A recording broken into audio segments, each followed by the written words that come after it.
214 постановлений на общую сумму 3,5 миллиона рублей выписано в ходе осуществления госконтроля и надзора в сфере антимонопольного законодательства.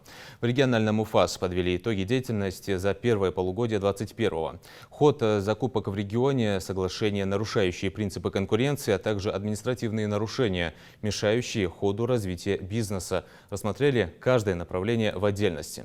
Тему продолжит Идрис Ижиев. На брифинг много гостей приглашать не стали из соображений эпидбезопасности. Руководитель Ингусского управления ФАС делится итогами проделанной работы за первое полугодие 2021 года. Больше всего вопросов возникло по сфере закупок. У ФАС рассмотрено 73 жалобы на 70 закупок. Из них 44 жалобы призваны необоснованными. Нужно отметить, что количество выявляемых нарушений в закупках у нас в этом году ниже, чем в прошлом году.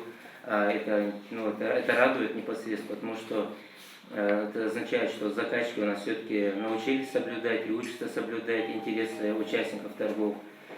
Также в подтверждении всех этих цифр можно сказать, что только одно решение Ингушского ФАС было в этом году, в первом полугодии обжаловано. Это в прошлом году было обжаловано, перетекло в этот год.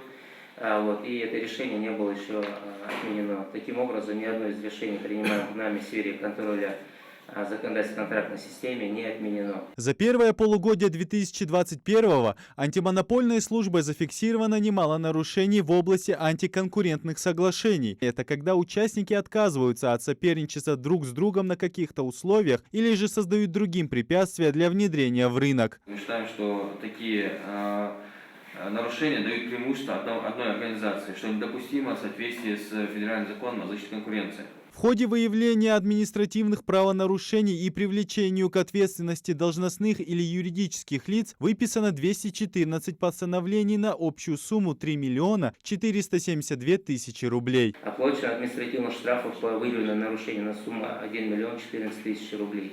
Работа с судебными приставами у нас продолжается. Кстати, и взыскиваемость со стороны судебных приставов в этом году она также повысилась.